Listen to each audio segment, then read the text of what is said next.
The beautiful thing about it is that it's your birthright. Okay? Nobody's giving you this. You have to negotiate with anybody for this. When you came here, the papers that came with you said, birthright, this human being, total and complete unconditional love, period. You don't have to work for it. You don't have to do a good job. You don't have to compete. You don't have to be the best student. You don't have to be the best one on your sports team. You don't have to do anything but just come and be. And for that act alone, you get to be loved completely, without question. We haven't known that. But something in us does, because we're constantly anguishing about why does it have to be like this? Why can't I be okay? Why can't the way I look, my face, my color, my body, my size, my mind, how it works, my mouth, how it speaks, my heart, how it feels, why can't it be okay? Why does it always have to be something other than what I am? What is wrong with who I am? Nothing. Absolutely nothing. You are all, each one of you, so absolutely perfect. You're perfect. It's the illness that makes you not see that.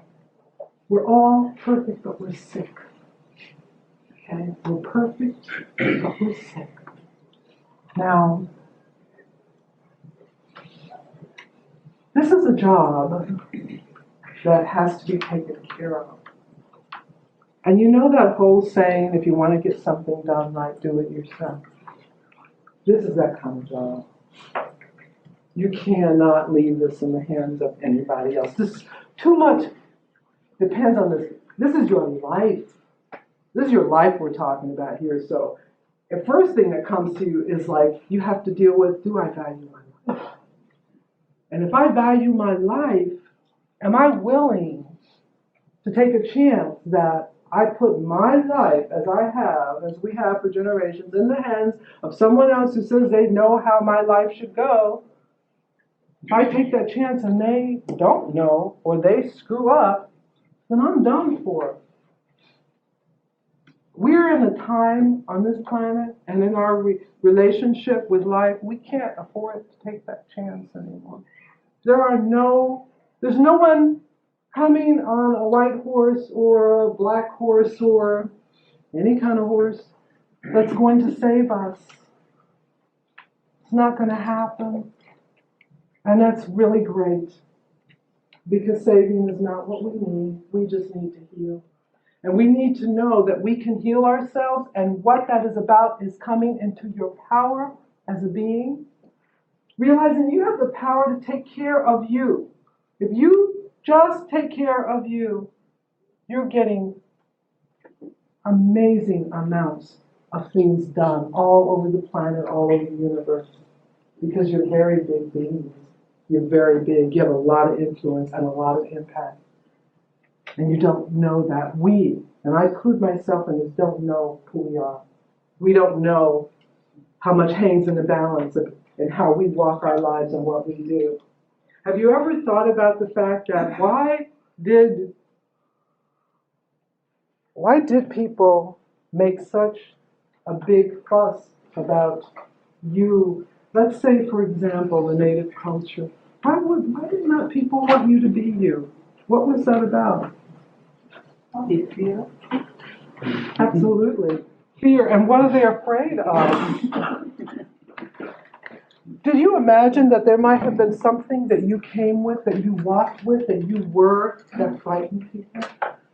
That frightened the white culture, and they said, oh, no, God, no, we cannot. This cannot happen. I know that's not what the history books say, and I know that's not what you've heard, but I beg you, I beseech you to take a moment and reconsider. Why would they have gone through so much trouble to try and make you not be? Number one, not be you, and then try to make you not be at all. If they were so powerful and so clear about that, why would they do that? Why couldn't they just say, well, these people are basically these people, Let them have their reality, their lives. They don't bring any, what is that word, threat. But obviously there was some threat, obviously. And the reason I'm using this track is I want you to get a sense that it's time to relook at the truth about who you are. It's time to reconsider that it wasn't because you weren't, but it was because you were. And one of the things that I have learned in this work that I do, because we're dealing a lot with race and culture, because it is our own lack of love for our own culture that keeps us not in relationship with other cultures. One of the things, okay, now I successfully lost my train of thought. If it wasn't for those things, I would not have. I would have gotten through this whole talk. Okay, all right, now we got to talk about, okay, no, just give me a moment. I'm going to pace and do this. We're talking about race and we're talking about culture. Okay, does anyone want to help me? This is real serious. I go through this. This is not a joke. It's not because of what we want, it's because of what we want. Right, okay. Can anybody give me anything a little more right before the thing dings? Anything?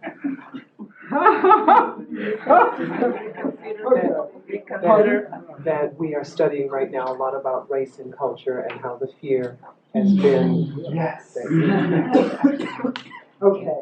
And what we're learning is that it's, as I was saying, our own lack of love for our own culture that keeps us separate from other cultures. But what I want to tell you is that the reason anybody did anything, including the white race, so that we get this in perspective, is because they wanted to be loved. So they wanted to be loved. And they thought, number one, they didn't think they were lovable. They didn't think they were chosen people. They did not. And they were afraid that they were not going to be loved. And so what they did is to make themselves the biggest, the best, the better. It was just to make sure that no matter what happened, they would be able to be loved. And when you take love into fear and throw it out of balance, then it was like something that started to move out of control. They had to keep, they wanted to be, because they couldn't be loved as is, they had to be more than. Well, more than throws it out of balance, so more than means that somebody has to be less than. So then they had to keep doing this oppression thing to keep their more than, because if they were as is, there would be no need to oppress. But because they started here, it had to do this. And all the people of color became this oppressed reality as they had to keep doing this to feed this, because its natural place is not here, it's here. So you have to keep feeding it to keep it better. But all they ever wanted was to be loved. And I want you to notice something, it didn't work. It has not worked. There are not well-loved people on this planet at this point in time. And they are, by my own knowledge, and I work with white people very intimately, they are devastated. If you can get a white person to sit and tell you the truth, and the first time I've ever had it happen is recently, because we're working with different cultures to get them to tell their story. Nobody's ever heard the story about the white race, not the truth of that. And I said to them, we need to know, why did you do this? What were you thinking? What is the truth about what you know your people did? You never hear this information, and I'm telling you something, it's profound. It makes me like, I just have to hold on and go, my God, I had no idea. And that's when you start to realize that these beings are trapped in something that they could, getting out of is like, oh, it's an enormous, enormous situation of devastation. And it's all based on the fact that people were afraid. So I'm telling you this because when I work with the different cultures, I speak to one culture about the other. I don't have anything to hide. We're just looking for the truth. So I'm not interested in keeping no pacts and no secrets. When there is information that comes out, then everybody gets to know. Because what you're going to find out is that because we have to become whole as a race of beings, our injuries, like our wholeness, is interconnected. We can't just go off by ourselves and heal what our relationship is with other races. We need information, we need input, we need to know. And because the white race had such a big influence over all the other cultures, we need to know, what were they thinking? What was the motivation? Why? And where are you now? And where they are now is scared and frightened. They're so frightened. Where do you go from here? What are you going to do? They've done everything and they cannot kill us. We're still here. They haven't been able to be the only ones on the planet. That would have satisfied everything. If all of the people of color could have been obliterated, then it would be okay. They would have been the ones. And that was the whole object anyway. And it wasn't because of us, and it wasn't because they hated us, and it wasn't because of any of that. It's just they wanted love. And love is like, it's a thing that we thrive on. It's a thing that keeps us alive. Even when we're even when we are so in fear, there's always that flicker of flame until we no longer are, in human life anyway, that flicker of flame of love, that essence of love, that birthright, even unfulfilled, it flickers like a flame, and it tries to feed you as much love as it can. People of color, cultures of color, I have a question to pose to you, because we're talking about the white race and what their responsibility is. They wanted to be loved. Well, so did we. I want to ask you to consider the possibility. Now, this is the truth about loving yourself, which is where I'm heading with all of this. The importance of taking on that job, that responsibility of loving you. If we had loved ourselves before the white people came, if we had loved ourselves, we have to ask ourselves, could that have happened to us? Would things be different for all of the cultures on this planet if we had self-love? Would the dance have been different? Well, we know that the white people, if they loved themselves, would never have done what they did.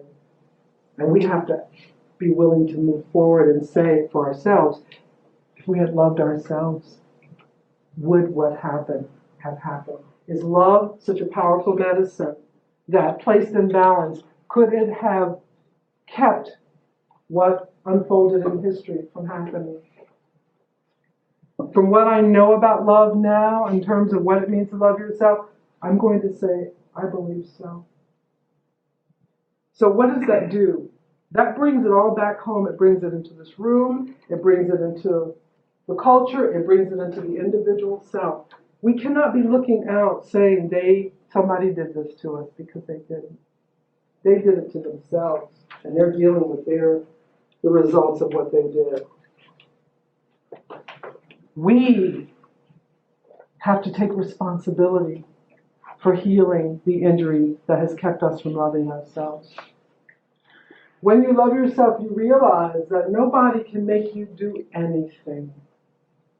Because no one can make you not love yourself. No one can take that away from you. You die loving yourself if that's what it takes, but you do not. There is no way. It isn't something like that you wear for a few days and then take off. Love is the essence of who we are as human beings. And when you love yourself, you activate that flame, that birthright, and you become, your whole being becomes an expression of love. And it is a forever proposition. Being in fear, gratefully, is a temporary proposition. Love, because it's the original energy from which we sprung forth from. Spirit is love, and we know about Great Spirit. Great Spirit is pure love. So if we sprung forth from Spirit, how could we be anything but pure love? And how are we ever going to be who we are unless we come back into the full expression of that love and be who we are? We cannot stop here and go, well, we're almost there, so we're almost whole. We must be that love. In that love, we have our power, we have our creativity, we have our hope, we have our joy, we have life. In love, we get to celebrate life. In fear, we get to just hope it hurries up and gets over with.